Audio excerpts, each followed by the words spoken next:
Huida y destierro de Jacob. Amenazado de muerte por la ira de Esaú, Jacob salió fugitivo de la casa de su padre, pero llevó consigo la bendición paterna. Isaac le había renovado la promesa del pacto y como heredero de ella, le había mandado que tomase esposa de entre la familia de su madre en Mesopotamia. Sin embargo, Jacob emprendió un solitario viaje con un corazón profundamente acongojado. Con solo su báculo en la mano, debía viajar durante varios días por una región habitada por tribus indómitas y errantes. Dominado por su remordimiento y timidez, trató de enviar a los hombres para no ser hallado por su airado hermano. Temía haber perdido para siempre la bendición que Dios había tratado de darle, y Satanás estaba listo para atormentarlo con sus tentaciones. La noche del segundo día, le encontró lejos de la tienda de su padre, y sabía que toda esta tribulación había venido sobre él por su propio proceder erróneo. Las tinieblas de la desesperación oprimían su alma, y apenas se atrevía a orar. Sin embargo, estaba tan completamente solo que sentía como nunca antes la necesidad de la protección de Dios. Llorando y con profunda humildad, confesó su pecado y pidió que se le diera alguna evidencia de que no estaba completamente abandonado. Pero su corazón agobiado no encontró alivio. Había perdido toda confianza en sí mismo y temía haber sido desechado por el Dios de sus padres. Pero Dios no abandonó a Jacob. Su misericordia alcanzó todavía a su errante y desconfiado siervo. Compasivamente el Señor reveló a Jacob precisamente lo que necesitaba: un Salvador. Había pecado, pero su corazón se llenó de gratitud cuando vio realmente un camino por el cual podía ser restituido a la gracia de Dios.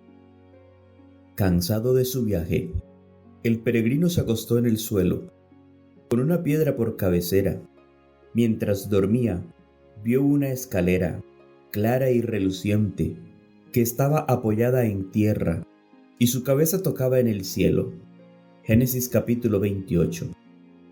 Por esta escalera subían y bajaban ángeles. En lo alto de ella estaba el Señor de la gloria, y su voz se oyó desde los cielos: Yo soy Jehová, el Dios de Abraham tu padre, y el Dios de Isaac. La tierra en que estaba acostado como desterrado y fugitivo, le fue prometida a él y a su descendencia. Al asegurársele: todas las familias de la tierra serán benditas en ti y en tu simiente. Esta promesa había sido dada a Abraham y a Isaac, y ahora fue repetida a Jacob, luego en atención especial a su actual soledad y tribulación. Fueron pronunciadas las palabras de consuelo y estímulo: He aquí, yo estoy contigo, y te guardaré por donde quiera que fueres, y te volveré a esta tierra, porque no te dejaré hasta tanto que haya hecho lo que te he dicho. El Señor conocía las malas influencias que rodearían a Jacob y a los peligros que estaría expuesto.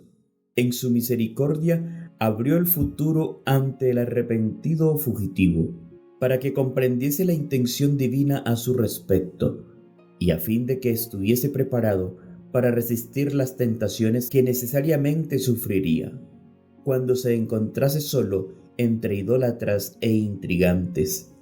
Tendría entonces siempre presente la alta norma a que debía aspirar y el saber que por su medio se cumpliría el propósito de Dios le incitaría constantemente a la fidelidad.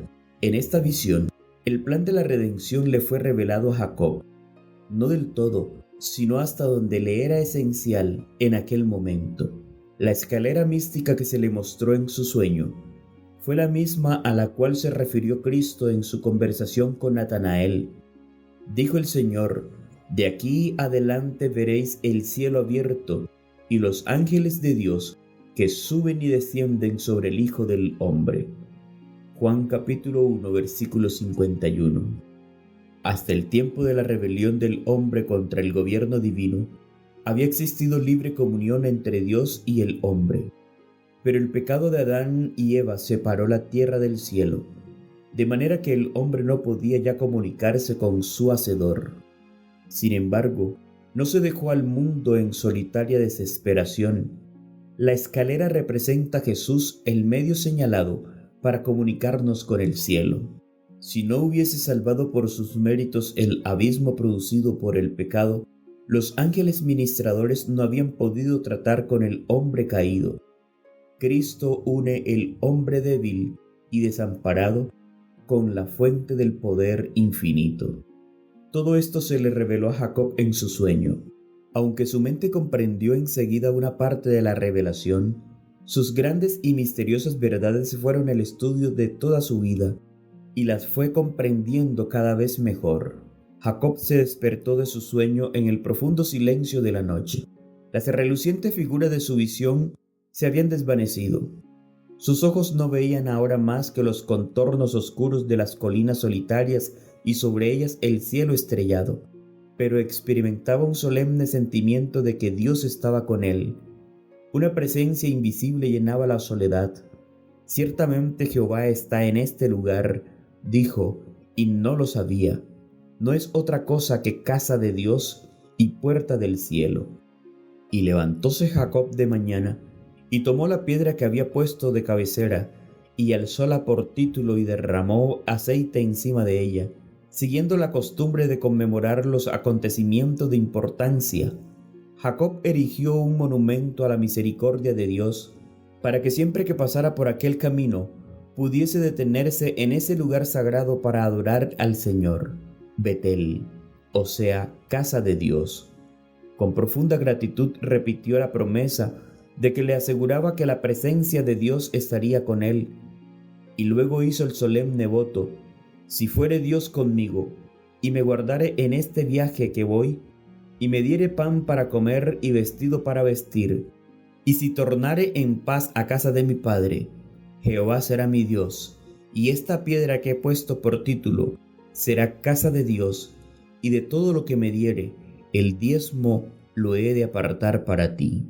Génesis capítulo 28, versículos 20 al 22. Jacob no estaba tratando de concertar condiciones con Dios.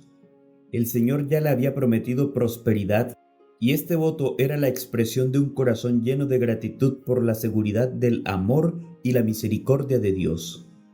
Jacob comprendía que Dios tenía sobre él derechos que estaba en el deber de reconocer, y que las señales especiales de la gracia divina que se le habían concedido le exigían reciprocidad.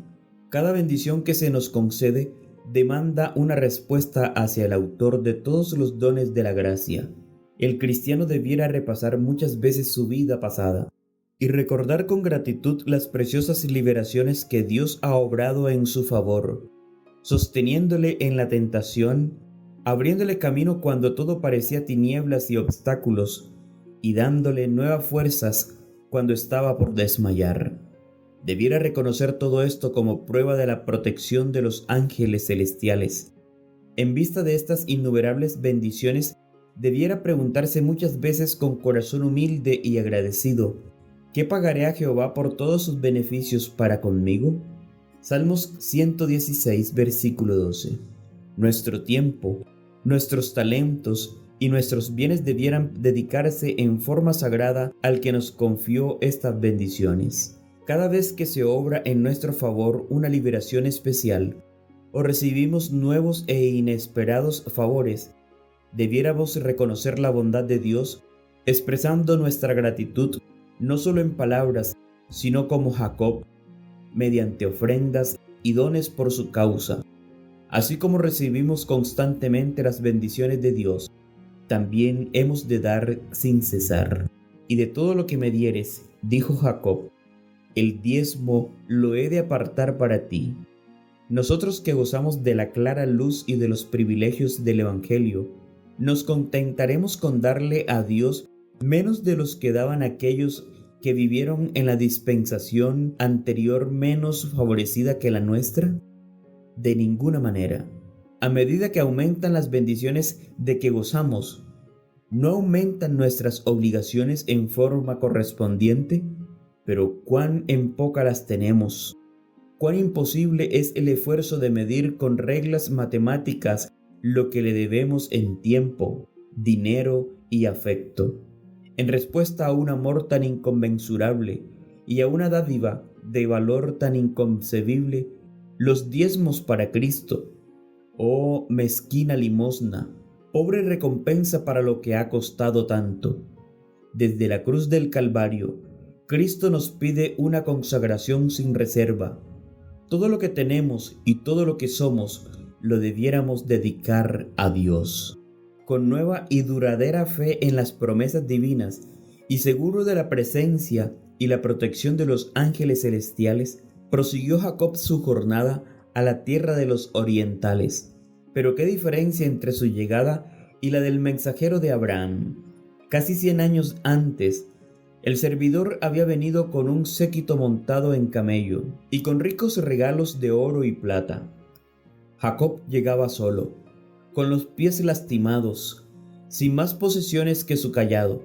Como el siervo de Abraham, Jacob se detuvo cerca de un pozo y fue allí donde conoció a Raquel, la hija menor de Labán. Ahora fue Jacob quien prestó sus servicios, quitando la piedra de la boca del pozo y dando de beber al ganado. Después de haber manifestado su parentesco, fue acogido en la casa de Labán. Aunque llegó sin herencia ni acompañamiento, pocas semanas bastaron para mostrar el valor de su diligencia y habilidad, y se le exhortó a quedarse. Convinieron en que serviría a Labán 7 años por la mano de Raquel. En los tiempos antiguos era costumbre que el novio, antes de confirmar el compromiso del matrimonio, pagara al padre de su novia, según la circunstancia, cierta suma de dinero o su valor en otros efectos. Esto se consideraba como garantía del matrimonio. ¿No les parecía seguro a los padres confiar la fidelidad de sus hijas a hombres que no habían hecho provisión para mantener una familia? Si no eran bastante frugales y enérgicos para administrar sus negocios y adquirir ganado o tierras, se temía que su vida fuese inútil, pero se hacían arreglos para probar a los que no tenían con qué pagar los dotes de la esposa. Se les permitía trabajar para el padre cuya hija amaban durante un tiempo que variaba según la dote requerida. Cuando el pretendiente era fiel a sus servicios y se mostraba digno también en otros aspectos, recibía a la hija por esposa, y generalmente la dote que el padre había recibido se la daba a ella el día de la boda. Pero tanto en el caso de Raquel como en el de Lea, el egoísta Labán se quedó con la dote que debía haberles dado a ellas, y a eso se refirió cuando dijo antes de marcharse a Mesopotamia: nos vendió y aún se ha comido del todo nuestro precio. Génesis capítulo 31, versículo 15. Esta antigua costumbre, aunque muchas veces se prestaba al abuso, como en el caso de Labán, producía buenos resultados. Cuando se pedía al pretendiente que trabajara para conseguir a su esposa, se evitaba un casamiento precipitado y se le permitía probar la profundidad de sus afectos y su capacidad para mantener a su familia. En nuestro tiempo, resultan muchos males de una conducta diferente. Muchas veces ocurre que antes de casarse las personas tienen poca oportunidad de familiarizarse con sus mutuos temperamentos y costumbres, y en cuanto a la vida diaria, cuando unen sus intereses ante el altar, casi no se conocen. Muchos descubren demasiado tarde que no se adaptan el uno al otro, y el resultado de su unión es una vida miserable. Muchas veces sufre la esposa y los niños a causa de la indolencia, la incapacidad o las costumbres viciosas del marido y padre. Si, como lo permitía la antigua costumbre, se hubiese probado el carácter del pretendiente antes del casamiento, habían podido evitarse muchas desgracias. Jacob trabajó fielmente 7 años por Raquel, y los años durante los cuales sirvió pareciéronle como pocos días, porque la amaba. Génesis capítulo 29, versículo 20. Pero el egoísta y codicioso Labán, deseoso de retener tan valioso ayudante, cometió el cruel engaño al sustituir a Lea en lugar de Raquel. El hecho de que Lea misma había participado del engaño hizo sentir a Jacob que no la podía amar. Su indignado reproche fue contestado por Labán con el ofrecimiento de que trabajara por Raquel otros 7 años. Pero el padre insistió en que Lea no fuese repudiada, puesto que esto deshonraría a la familia. De este modo se encontró Jacob en una situación sumamente penosa y difícil. Por fin decidió quedarse con Lea y casarse con Raquel. Fue siempre a Raquel a quien más amó, pero su predilección por ella excitó envidia y celos, y su vida se vio amargada por la rivalidad entre las dos hermanas. 20 años permaneció Jacob en Mesopotamia, trabajando al servicio de Labán, quien, despreciando los vínculos de parentesco, estaba ansioso de apropiarse de todas las ventajas. Exigió 14 años de trabajo por sus 2 hijas, y durante el resto del tiempo cambió 10 veces el salario de Jacob. Con todo, el servicio de Jacob fue diligente y fiel. Las palabras que le dijo a Labán en su última conversación con él describen vivamente la vigilancia incansable con que había cuidado los intereses de su exigente amo. Estos 20 años he estado contigo, tus ovejas y tus cabras nunca abortaron, ni yo comí carnero de tus ovejas. Nunca te traje los arrebatados por las fieras, yo pagué el daño. Lo hurtado así de día como de noche, de mi mano lo requerías. De día me consumía el calor y de noche la helada, y el sueño se huía de mis ojos. Génesis capítulo 31, versículos 38 al 40. Era preciso que el pastor guardase su ganado de día y de noche. Estaban expuestos al peligro de ladrones y de numerosas fieras, que con frecuencia hacían estragos en el ganado que no era fielmente cuidado. Jacob tenía muchos ayudantes para apacentar los numerosos rebaños de Labán, pero él mismo era responsable de todo. Durante una parte del año, era preciso que él quedase personalmente a cargo del ganado, para evitar que en la estación seca los animales perecieran de sed, y que en los meses de frío se helasen con las crudas escarchas nocturnas. Jacob era el pastor jefe, y los pastores que estaban a su servicio eran sus ayudantes. Si faltaba una oveja, el pastor principal sufría la pérdida, y los servidores a quien estaba confiada la vigilancia del ganado tenían que darle cuenta minuciosa si éste no se encontraba en estado lozano. La vida de aplicación y cuidado del pastor y su tierna compasión hacia las criaturas desválidas confiadas en su vigilancia han servido a los escritores inspirados para ilustrar algunas de las verdades más preciosas del Evangelio. Se compara a Cristo en su relación con su pueblo con un pastor. Después de la caída del hombre, vio a sus ovejas condenadas a perecer en las sendas tenebrosas del pecado. Para salvar a estas descarriadas, dejó los honores y la gloria de la casa de su padre. Dice: yo buscaré la perdida y tomaré la amontada, y ligaré la perniquebrada y corroboraré la enferma. Yo salvaré a mis ovejas y nunca más serán en rapiña, ni las bestias de la tierra las devorarán. Se oye su voz que las llama a su redil, y habrá sombrajo para sombra contra el calor del día, para acogida y escondederos contra el turbión y contra el aguacero. Su cuidado por el rebaño es incansable, fortalece a las ovejas débiles, libra a las que padecen, reúne los corderos en sus brazos y los lleva en su seno. Sus ovejas le aman, mas al extraño no seguirán, antes huirán de él porque no conocen la voz de los extraños. Ezequiel capítulo 34 versículo 16, Isaías capítulo 4 versículo 6 y Juan capítulo 10 versículo 5. Cristo dice: el buen pastor su vida da por las ovejas, mas el asalariado, y que no es el pastor, de quien no son propias las ovejas, ve al lobo que viene y deja las ovejas y huye, y el lobo las arrebata y esparce las ovejas.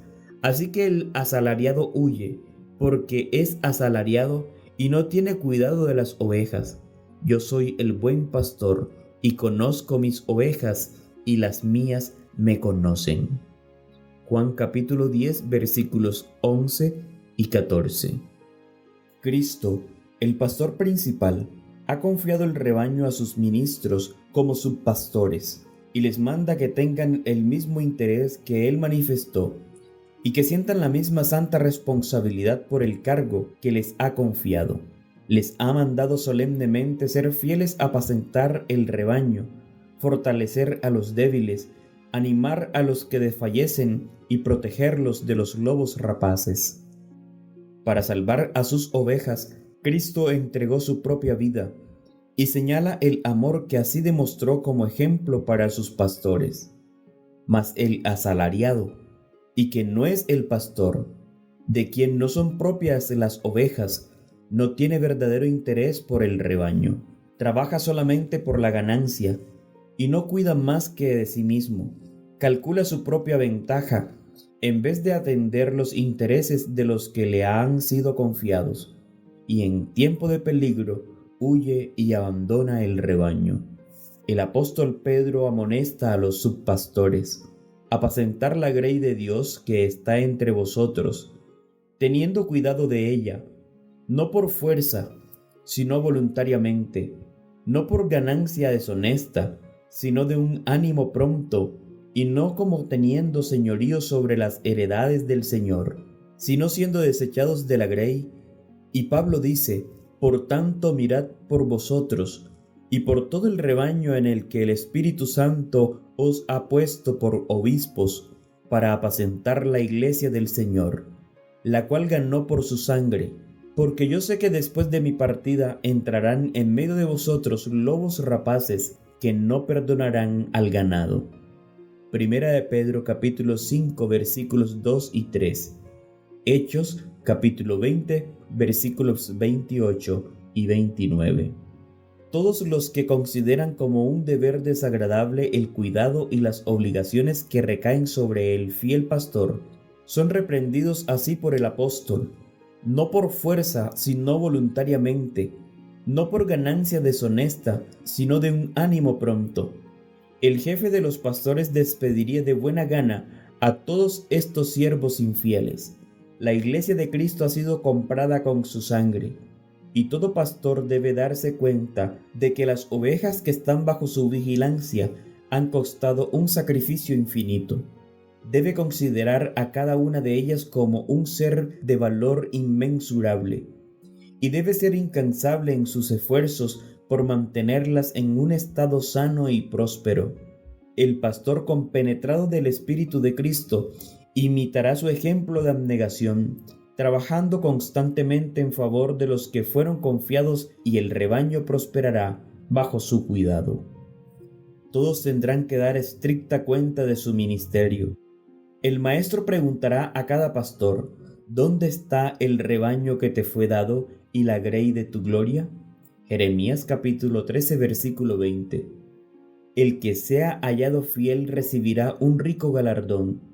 Y cuando apareciere el príncipe de los pastores, dice el apóstol, vosotros recibiréis la corona incorruptible de gloria. Primera de Pedro capítulo 5 versículo 4. Cuando Jacob, cansado de servir a Labán, se propuso volver a Canaán, dijo a su suegro, envíame e iré a mi lugar y a mi tierra. Dame mis mujeres y mis hijos, por las cuales he servido contigo, y déjame ir, pues tú sabes los servicios que te he hecho. Pero Labán le insistió para que se quedara, declarándole, experimentado he que Jehová me ha bendecido por tu causa. Veía que su hacienda aumentaba bajo la administración de su yerno. Entonces dijo Jacob, poco tenía antes de mi venida, y he criado en gran número. Pero a medida que el tiempo pasaba, Labán comenzó a envidiar la mayor prosperidad de Jacob, quien prosperó mucho, y tuvo muchas ovejas y siervas y siervos y camellos y asnos. Génesis capítulo 30, versículo 25. Los hijos de Labán participaban de los celos de su padre, y sus palabras maliciosas llegaron a oídos de Jacob. Jacob ha tomado todo lo que era de nuestro padre, y de lo que era de nuestro padre ha adquirido todas estas grandezas. Miraba Jacob también el semblante de Labán, y veía que no era con él como ayer y antes de ayer. Génesis capítulo 31. Jacob habría dejado a su astuto pariente mucho antes. Si no hubiese tenido el encuentro con Esaú, ahora comprendió que estaba en peligro frente a los hijos de Labán, quienes, considerando suyas las riquezas de Jacob, tratarían tal vez de obtenerla por la fuerza. Se encontraba en gran perplejidad y aflicción, sin saber qué camino tomar, pero recordando la bondadosa promesa de Betel, llevó su promesa ante Dios y buscó su consejo. En su sueño se contestó a su oración: vuélvete a la tierra de tus padres y a tu parentela, que yo seré contigo. La ausencia de Labán le ofrecía una ocasión para marcharse. Jacob reunió rápidamente sus rebaños y manadas, y los envió delante. Luego atravesó el Éufrate con su esposa y niños y siervos, a fin de apresurar su marcha hacia Galaad, en la frontera de Canaán.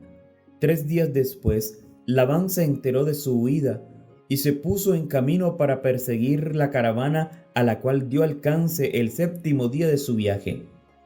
Estaba lleno de ira y decidido a obligarlos a volver, lo que no dudaba que podría hacer, puesto que su compañía era más fuerte. Los fugitivos estaban realmente en gran peligro. Si Labán no realizó su intención hostil, fue porque Dios mismo se interpuso en favor de su siervo. Poder hay en mi mano, dijo Labán, para haceros mal, mas el Dios de vuestros padres me habló anoche diciendo: guárdate que no hables a Jacob descomedidamente. Es decir, que no debía inducirlo a volver, ni por la fuerza, ni mediante palabras lisonjeras. Labán había retenido la dote de sus hijas y siempre había tratado a Jacob astuta y duramente, pero como característico disimulo, le reprochó ahora su partida secreta, sin haberle dado como padre siquiera la oportunidad de hacer una fiesta de despedida, ni de decir adiós a sus hijas y a sus nietos. En contestación a esto, Jacob expulsó lisa y llanamente la conducta egoísta y envidiosa de Labán, y lo declaró testigo de su propia fidelidad y rectitud. Si el Dios de mi padre, el Dios de Abraham y el temor de Isaac no fue conmigo, dijo Jacob, de cierto me enviarías ahora vacío. Vio Dios mi aflicción y el trabajo de mis manos, y reprendióte anoche. Labán no pudo mencionar los hechos mencionados, y propuso un pacto de paz. Jacob aceptó la propuesta, y en señal de amistad fue erigido un monumento de piedras. A este lugar dio Labán el nombre de Mizpa, majano del testimonio, diciendo: atalaye Jehová ante mí y ante ti, cuando nos apartaremos el uno del otro. Dijo más Labán a Jacob: he aquí este majano, y he aquí este título, que he erigido entre mí y ti. Testigo sea este majano, y testigo sea este título, que ni yo pasaré contra ti este majano, ni tú pasarás contra mí este majano, ni este título para mal. El Dios de Abraham y el Dios de Nacor juzgue entre nosotros, el Dios de sus padres. Y Jacob juró por el temor de Isaac su padre. Para confirmar el pacto, celebraron un festín, pasaron la noche en comunión amistosa, y al amanecer, Labán y sus acompañamientos se marcharon. Después de esta separación se pierde la huella de toda relación entre los hijos de Abraham y los habitantes de Mesopotamia. Huida y destierro de Jacob. Patriarcas y Profetas, capítulo 17.